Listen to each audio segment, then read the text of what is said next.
Hello friends, आज की इस वीडियो में बताने वाले हैं वर्गमूल भाग विधि से। अगर आपको नहीं आता है तो आप इस वीडियो को बिल्कुल भी स्किप नहीं करना। इस वीडियो में आपको पूरे बेसिक तरीके से बताने वाले हैं, आपको बहुत ही आसानी से समझ में आ जाएगा। तो चलिए वीडियो को शुरू करते हैं। तो ये आपके सामने सवाल, रूट 841 का हमें वर्गमूल बनाना है भाग विधि से। तो भाग विधि से वर्गमूल बनाने का तरीका क्या है कि हम सबसे पहले एक लकीर खींचेंगे नीचे की ओर, उसके बाद हम एक लकीर खींचेंगे ऊपर की ओर, फिर 841 जैसे है वैसे यहाँ पर हम नीचे लिख लेंगे 841। उससे पहले हम 1 से लेकर के 9 तक का स्क्वायर लिख लेंगे ताकि आप सबको समझने में थोड़ा आसान हो।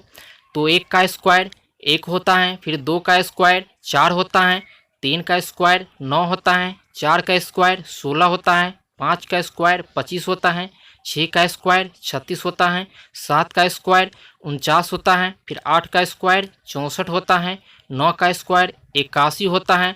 उसके बाद हम क्या करेंगे कि इस साइड से दो दो अंक का पेयर बनाएंगे, यानी दो दो अंक का जोड़ा बनाएंगे।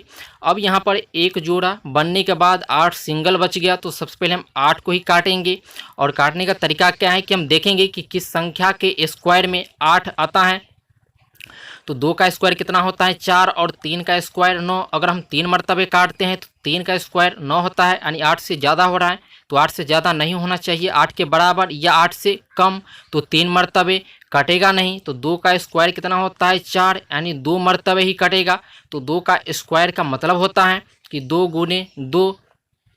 तो फर्स्ट का जो 2 है यहाँ पर लिखेंगे, फिर सेकेंड के जो 2 हैं उसके नीचे लिखेंगे। और कै मरतबे कटा है 2 मरतबे, तो यहाँ पर हम 2 लिखेंगे। उसके बाद हम इस तरीके से एक हम लकीर खींचेंगे, फिर इसे हम गुना करके यहाँ पर लिखेंगे। तो 2 और 2 को गुना करेंगे तो कितना होगा 4, तो यहाँ पर हम 4 लिखेंगे।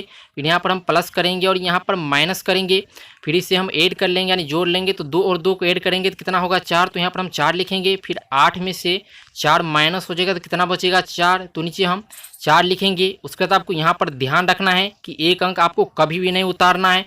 2 अंक का जो पेयर है यानी 2 अंक का जो जोड़ा है, जोड़ा आपको हमेशा नीचे उतार देना है। तो यहाँ पर नीचे हम उतार लेंगे। अब कितना हो गया 441, यानी लास्ट में 1 है। तो हम देखेंगे कि किस संख्या के स्क्वायर में लास्ट में 1 है।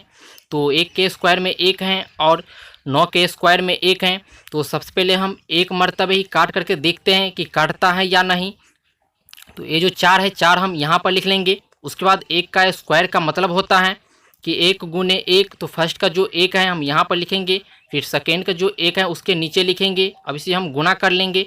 तो 1 और 1 को गुना करेंगे तो कितना होगा 1, फिर 4 और 1 को गुना करेंगे तो कितना होगा 4। अब गुना करने पर कितना आया 41, लेकिन हमें कितना लाना है 441। इसका मतलब कि 1 मरतबे नहीं कटेगा। फिर 9 के स्क्वायर में लास्ट में 1 है, तो अब हम 9 मरतबे काट करके देखते हैं कि 441 आता है या नहीं। ये जो 4 है 4 हम यहाँ पर लिख लेंगे। उसके बाद 9 का स्क्वायर का मतलब होता है कि 9 गुने 9। तो फर्स्ट का जो 9 है हम यहाँ पर लिख लेंगे, फिर सेकेंड का जो 9 है उसके नीचे लिख लेंगे। अब इसे हम गुना कर लेंगे। तो 9 9 में 81 के 1 हो जाएगा, फिर हासिल 8, फिर 9 चौके 36 और 8 कितना होगा 44। तो यहाँ पर हम 44 लिखेंगे। अब गुना करने पर कितना आया 441, लेकिन हमें कितना लाना है 441। इसका मतलब कि 9 मरतबे पूरी तरीके से कट जाएगा। तो फर्स्ट का जो 9 है यहाँ पर हम लिखेंगे, फिर सेकेंड का जो 9 है उसके नीचे लिखेंगे। उसके बाद हम इस तरीके से एक लकीर खींचेंगे। और कै मरतबे काटा है 9 मरतबे, तो यहाँ पर हम 9 लिखेंगे। फिर इसे हम गुना करके यहाँ पर लिख लेंगे। तो 9 9 में 81 के 1 हासिल 8, फिर 9 चौके 36 और 8 कितना होगा 44। तो यहाँ पर हम 44 लिखेंगे। फिर यहाँ पर हम प्लस करेंगे और यहाँ पर माइनस करेंगे। अब इसे हम ऐड कर लेंगे।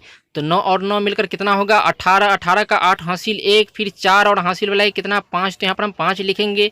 फिर 441 में से 441 माइनस हो जाएगा, यानी 441 घट जाएगा। तो कुछ नहीं बचेगा, पूरे तरीके से कट जाएगा। अब नीचे में कुछ भी नहीं बचा है, सभी संख्या पूरे तरीके से कट चुका है। और यहाँ पर हमारा आंसर निकल कर आ चुका है, यानी हमारा वर्गमूल निकल कर आ चुका है कितना 29, यानी रूट 841 का वर्गमूल कितना होगा तो 29 हो जाएगा। तो आज की वीडियो बस इतना ही। उम्मीद करता हूँ कि आपको बहुत ही आसानी से समझ में आ गया होगा। अगर आपको समझ में नहीं आया तो फिर से आप एक बार देख लीजिए, आपको बहुत ही आसानी से समझ में आ जाएगा। अगर वीडियो अच्छा लगा तो वीडियो को एक लाइक कर दीजिए, और चैनल को अगर आप अभी तक सब्सक्राइब नहीं किए तो प्लीज़ चैनल को सब्सक्राइब करके बेल आइकन को प्रेस कर दीजिए, क्योंकि आपको इस चैनल पर बेसिक सवाल सीखने को मिलता है। अब चलिए मिलते हैं अगले नए वीडियो के साथ, तब तक के लिए जय हिंद, वंदे मातरम। वीडियो देखने के लिए आपको बहुत बहुत धन्यवाद।